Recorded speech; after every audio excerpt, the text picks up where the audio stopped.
Hello, this is Jeff Byers, instructor for ANY 150, and we are now going to get into Substance Painter. So, you need to make sure that you have watched the introduction to Substance Painter in Module 2, and make sure you watch that. It's about an hour long. It's a long one, but learn as much as you can from that. And now we've got everything exported out, and now we need to import them into Substance Painter. So let's go ahead and open up Substance Painter. I'm using, just to let you know, I'm using Substance Painter 2018. It's an older version, and the reason for that is that I'm running out of hard drive space for it. And so I wanted to take you through, I don't know all the differences between 2018 and 2020, so if you have to troubleshoot, please feel free to do so. I think there are some export issues, but you will come up with this first if you do have this. Just to understand that you can either do what they ask you to do, or you're like me, where I just continue anyway and just ignore it. It tells you that you could crash at a very inopportune time while you're doing this. So again, it's up to you how you want to do this. I'm not going to tell you what to do because I don't want to be responsible for totally destroying Substance Painter. I tend to steer away from things like this because I've had bad experiences where if I do one thing it messes my whole system up. So I just continue anyway, and it will open up. And then, welcome to Substance Painter. Do you want to watch some tutorials? It's telling me there's a new version available to me. I just don't have the space for that. When I get my new computer in September, late September, I'm going to reinstall everything, and that'll give me a chance to do that. Plus, I don't want to lose all my materials that I've accumulated too as well. So, not right now. So you're going to be probably using 2020, which has a lot more features than what I've got. So you can do a lot more things. So and close that off. But there might be some changes in the menus too. I don't think anything has changed in the menus, maybe where they're placed, but I think they're going to continue keeping the same menus. Okay, so if you see my videos and something is off, let me know. I think it's the export features that might have changed. In fact, I think that's what's going to happen. So do your best to try to find those export features. Again, we'll kind of talk you through that. So how do we open things up? So I'm going to go to File, and we're going to go to New. Okay, let's get started here. File, New. And we want to keep it at PBR Metal Metallic Roughness. If that's not on there, then you need to find it. So PBR Metal Metallic Roughness Algorithmic. And then we need to select the mesh. Okay. Now you need to find where your mesh is, so make sure you tell it where the mesh is. Go ahead and go up, and then into, and you actually find it. And I want the food can low poly. Okay, open that up. So when we created, we need to click on Create a Texture Set per UDIM Tile. We need to make sure normal map format is DirectX. Make sure that the resolution is 2048. That's what we set before. This one here is about, do you have other maps you want to bring in? Okay. No, we don't need any. And go ahead and click OK. And it's just like Maya, where you hold the Alt key and you move around. And you can zoom out by, spinning your middle mouse button around. There we go. You can see that we have our object. Okay. One of the things you learned in the video is that this is your 3D model in space. Okay.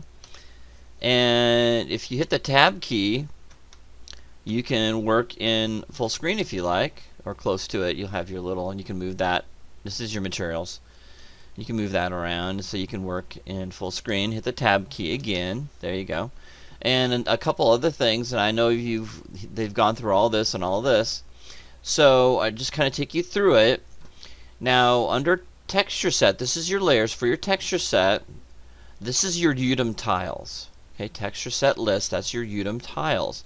Remember, 1001 is the label, and 1002 is the chrome. So we've got the label, which is paper, okay, and then we've got this is all chrome. I've separated through materials, so the label and the chrome. Okay, so each one of these has its own layer. So if you click on that, it turns on a new layer. If you click on that, it has a new layer. So you can drag and drop materials. So it makes it really easy, so you don't have to mask your materials. So that's why I use it. You can rename it. You can rename this label, right? And I can rename this, just double click on it and rename that, let's say metal. Okay, it doesn't matter really, so now I know what the label is, what the metal part is.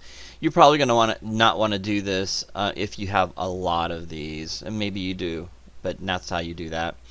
And each one of these, when you go into the layer, will give you your brush and all of these things underneath. Okay, alright, you got your paint, you got your alpha maps, you got your stencils, and you got your materials. Okay, so if you please watch the video again, I'm not going to go through every single thing. And then you got your side objects here that allow you to bake your textures. Here's your texture settings. You can bake your textures. You can go into displacement settings, and this is where your environment is. You can change your environment. Right now it's a panorama environment, and you can change these if you'd like. I'm going to leave it the way it is. It's kind of a bluish color. Alright, so panorama, I'm going to go to, let's say, this one here and see what that looks like. That's really warm. The problem with these is that that warmth will, you'll see your textures in a different light. So I usually try to do stuff that's neutral. This one's pretty neutral. Okay, and if you want to see the environment, you can go into opacity and see that, and check it out if you want to see where the light source is. Okay, that's really up to you, entirely up to you. I tend to like to go to these guys over here, which is these are studio lights. The studio lighting is really interesting because it doesn't have all those colors. It makes you see the texture as it is, and that's really important. So if I click on that, that one's pretty cool. You get some dark areas too and some light areas. You need to see that. So I like to pick ones that just work best for me, that I can see it's not too bright. And so we've got some gray areas here. It's pretty bright. That one's pretty bright. I'm going to go back to, say, this one, where we can kind of see that's got some bright areas, and we can move that around. And this is a nice one. I like working with this one. And you can just kind of move around and toggle between all of these until you find the one that you like, that you want to work with. Okay? And I don't care. You know, this is your preference here. Okay? I prefer that because I got light and dark. I can move around. And I also move the environment rotation. So if I don't want to move the camera around the object, I can move the environment around and kind of get some idea how glossy or how rough this object is. So that's something you can do. And shadows, they really stink. They're not very good. So I usually don't use that. Okay, so now we're ready to get started, so go ahead and close that. So we're gonna bake maps, and that's the first thing we're gonna need to do is bake those maps and make sure everything's okay.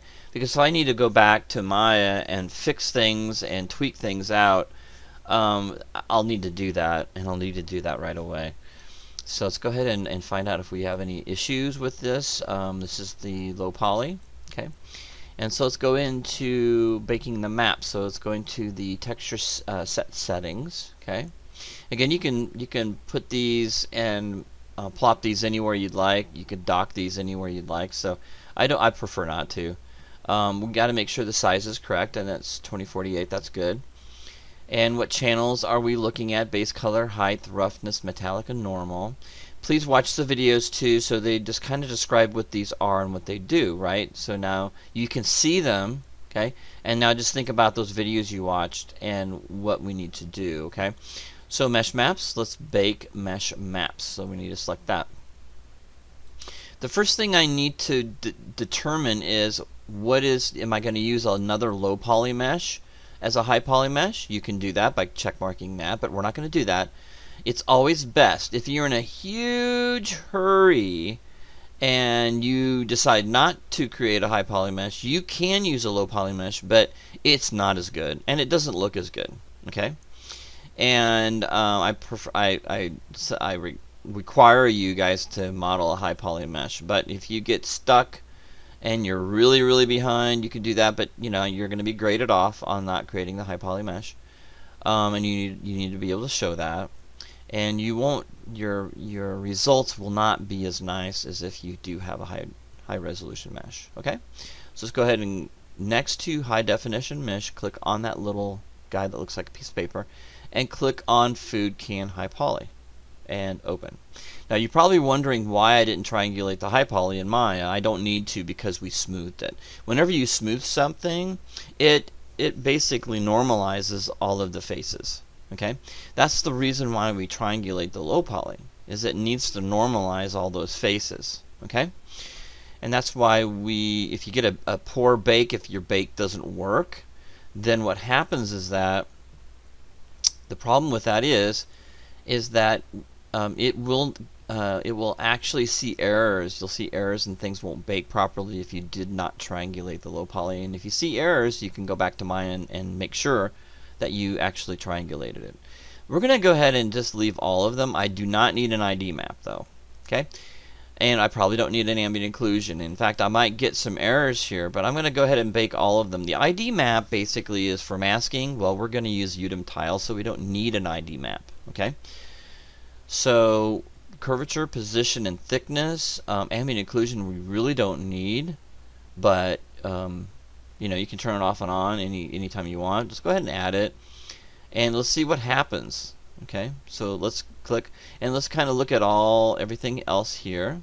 Okay, see what's going on. Oh, output size for some reason went back.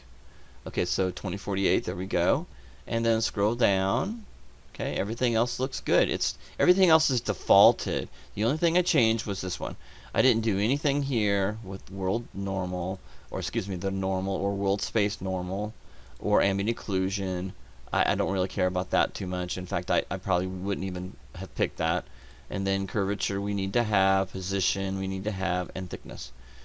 Alright, so the reason why I put ambient occlusion is because what if you want a dirt map and it does need an ambient occlusion? So normal, world space normal, ambient occlusion, curvature and position, and thickness. Now if you see other videos and I don't have all of them selected, don't worry.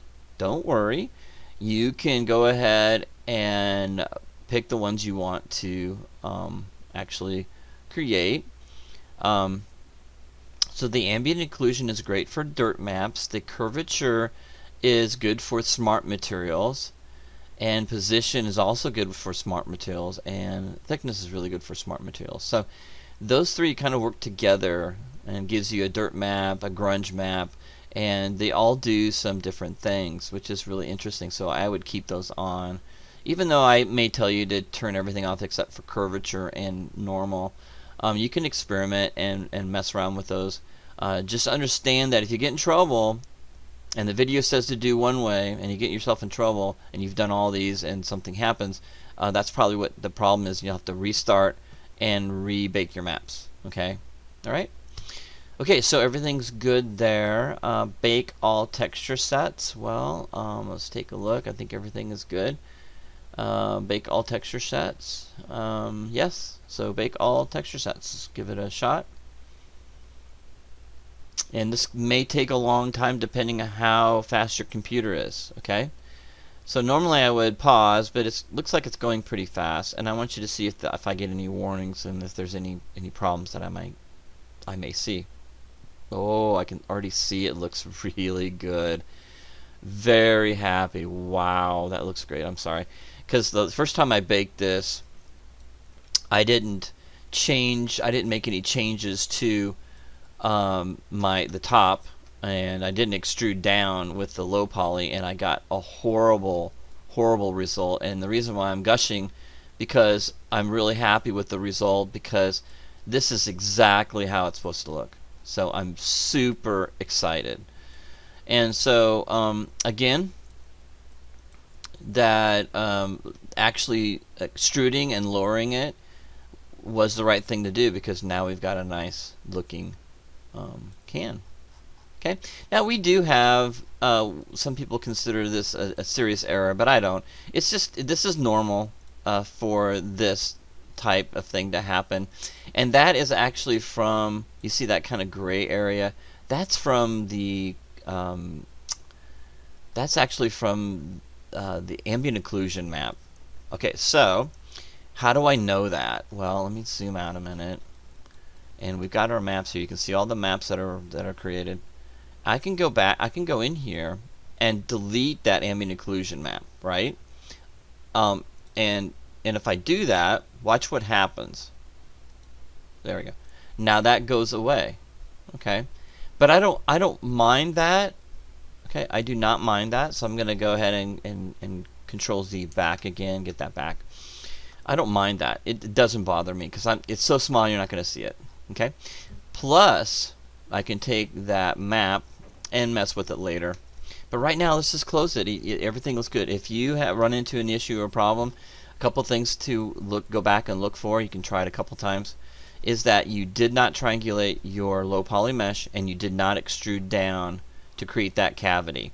Okay, those are the things that I see. Okay, those are things you need to think about.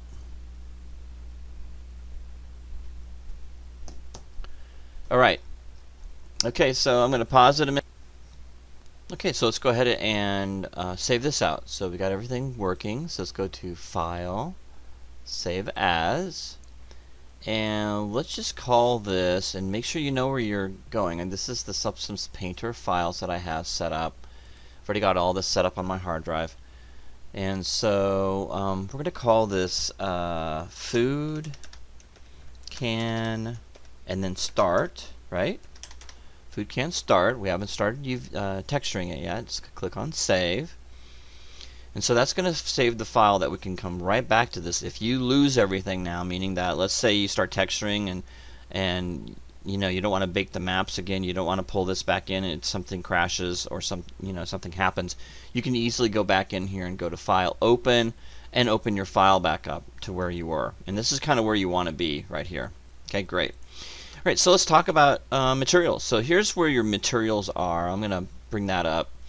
I've been basically finding materials either free or stuff online, or I've paid for it for the last 3 or 4 years, and I've got quite a few. Now I don't, you won't have maybe a third of this. It does come with some materials, but you're really going to have to go out there and get your own materials. Now these are really hard to find. These are smart materials. Okay, so smart materials, what they do, they don't work if you don't bake all those maps we talked about. Okay, so let me say these smart materials, like this one right here, if I hover over it, if you put that on there, it won't show up at all, the rust and the paint, and that looks really, really cool. But what that material needs, it needs all of those baked materials. It needs a normal map, it needs the curvature map, it needs that thickness map, and a couple other maps for it to work properly, right? If you don't have those maps, it'll turn like a weird color. Okay, so smart materials need to have other information, those baked mapped information into it for it to work properly. So just remember that. That's smart materials. Okay, and then you've got your brushes. Okay, your filters, your hard surfaces, and this is stuff that you can go in and push and pull and add real cool detail, and you can create your own. And it comes with quite a few that are kind of fun to play with and mess with. And when we do our crate and our knife, our dagger, you're going to want to add detail, and this is a way to do it. And that's where you find those. And then you have textures that you just want to bring textures in. Right now you can see the textures that I have that I baked. Those are what those look like. And then we have procedural textures, which are really nice and can give you some interesting results too as well. We got grunge, alphas, which are really nice. I use alphas a lot. So those are there for you too as well. And you can import anything into these. You can import your own by clicking on this guy right here, import resources. Okay? And we'll deal with that later. Right now we don't have anything we're really going to do with this can. And if you want to experiment, you've got it saved so you're good, so you can have all kinds of fun and mess with that. But right now we need to get back to business at hand. So I'm going to go to materials and I'm going to bring this back down again. And again, I'm using 2018, okay, instead of 2020. I'm excited to upgrade to 2020. I just don't have the space right now. This is an older computer. And so what I'm going to do is I'm going to go ahead and minimize this for now and kind of take you through some really great resources that you can use, okay? So there's a lot of stuff you can go in there. You can go to Substance, right? Painter materials, right? Substance Painter materials, spelt it wrong. Let's go E, there you go. Alright, so it takes you right to Substance Source, creating, sharing, and adding smart materials, Substance Painter, Substance Share. I'm going to take you through that. Those are the two sites that I have. Materials, Substance Share, the free exchange platform. Never been there. You can check that out. Smart materials and masks. 72 smart materials for Substance Painter. Ooh, that's on ArtStation. I don't know if he's asking, for money or if it's free or who knows what's going on. So be prepared. If you want to pay for that kind of stuff, go ahead. These guys are artists trying to make a living just like you. Later on when you finally get out of school and you wanted to make a living, you're going to probably be on ArtStation selling stuff, right? So I hope so. But right now let's kind of focus. Substance Source, you have to have, this is owned by Adobe now. You're going to want to go in there and register, and you're going to have to pay for this. I'm not sure how much Adobe is charging. I'm paying $19 for a professional license per month, and that sounds like a lot of money, but boy, I mean, they've got over 4,502, and the resources are incredible. Check it out. I mean, some of the materials, they have free assets. Let's just look at the free assets they have. Download those for sure, just to get started, and it's pretty amazing. So all I have to do is click on this. It's free, but if you look at it, I mean, they're photorealistic because they are photos. They are real photos, completely seamless, kind of like a procedural map would be, and it's really, really cool. And you can download by clicking on download. And you can click on SB, and we need SBSAR for it to work. So SBSAR, I'm going to go ahead and download that one. So that's how you do that. And then we've got Substance Share. Again, you've got to log in, right? You got to log in, or you're going to have to create a free account. So I'm going to go in here and just do my thing, and log in, and now I should be able to go in here, and as you can see there, I'm up there at the top, and we go to materials, and in here in materials you can click and browse as you want, and not everything will work properly. So I found some things that don't work. Don't get discouraged. It's just because this is a free site, and obviously a platform that's open, so people don't check things, and it's not perfect, right? So in a perfect world everything would work perfectly, but it doesn't. And you can browse. Let's say I'm looking for brick, okay, specifically. I don't want to browse all day long, I just want to get right to it, and there they go. You just do a search, filter it, and you're good to go. That should take you to what you need right away. That's all free. And so that's that. And so what you want to do is start building up your material library. Don't spend 3 or 4 days trying to do it all at once. Find what you need. So basically what we need to have, okay, let me go get out of here. Alright, so what we need to have is just what we need for this particular project. So I'm going to look and see if I have them. Before I start looking on the net, find one that I think would look good. So Aluminum. Let's take a look at that guy. That looks pretty good.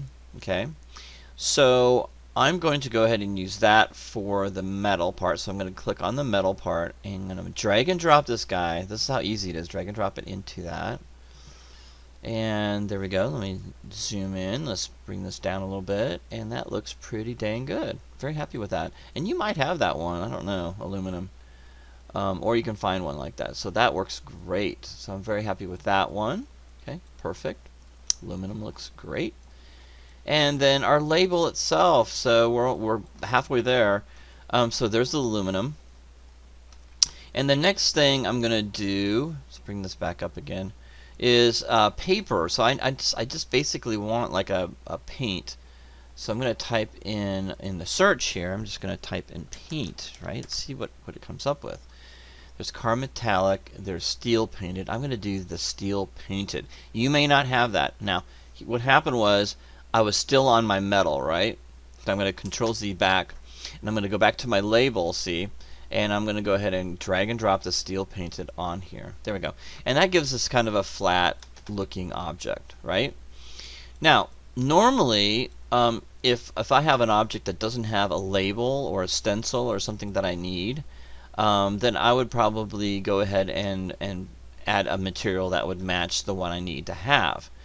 Unfortunately, labels that wrap all the way around, there's ways to do it, but it's far easier in Photoshop than it is in here. So let's go ahead and continue with exporting. So I've got everything that I need to have, and everything's looking good. So I'm going to go into exporting.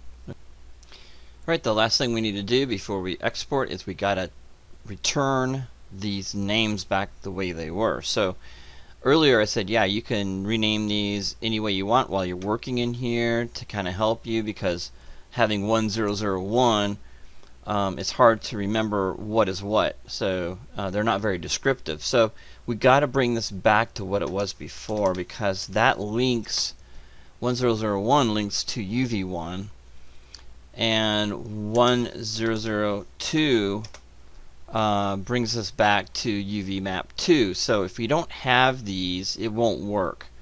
So if you email me and say, listen, the UDIMs aren't being found in Maya, it only sees one tile instead of two, it's because you forgot to rename these. So in a way, I wish I would have never told you about renaming them. I just wanted to make things easier, but I can see how this can be a hiccup if you don't put those back. So the first one was 1001, and then the second one is 1002, and I would highly recommend against like renaming them, because I think you might forget to put them back. So anyway, so let's move on. So that's the first one's 1001, second one's 1002, and just remember that if you do rename them, you have to put them back to the original sequence, 1001, 1002, and so on and so forth all the way down. It depends on how many UDIMs you have. Okay, so that is good. So now we're ready to export. And then you can go, now you're ready to go into export texture. So File, Export Textures. There we go. You can see we have texture sets 1001 and 1002. These are also the same texture sets we have that we see in Maya when we actually created them. So that is super important. So that has to be on there. It's actually got, that name's got to be there. And we've got no padding pass through. I'm going to do dilation diffusion. And dilation is going to be 16 pixels. I could bring that down if I wanted to something like 8. That would probably be a little bit better. And the configure is PBR metal rough. Okay. And where do we want to place? I want to place it in my folder, my documents folder. I've got my project folder here. You can see it's right here. And I want it to be placed in the source images folder, so I'm going to go ahead and select that folder. So whenever I do textures, I put it in the source images folder. That's where Maya wants to find them, so make sure you do that. Under configuration, we need it to be Arnold 5 UDIM AI standard. So it's going to create all those texture maps, which is fine. Okay. And I'm going to go back to export. So that's selected. Go back to export.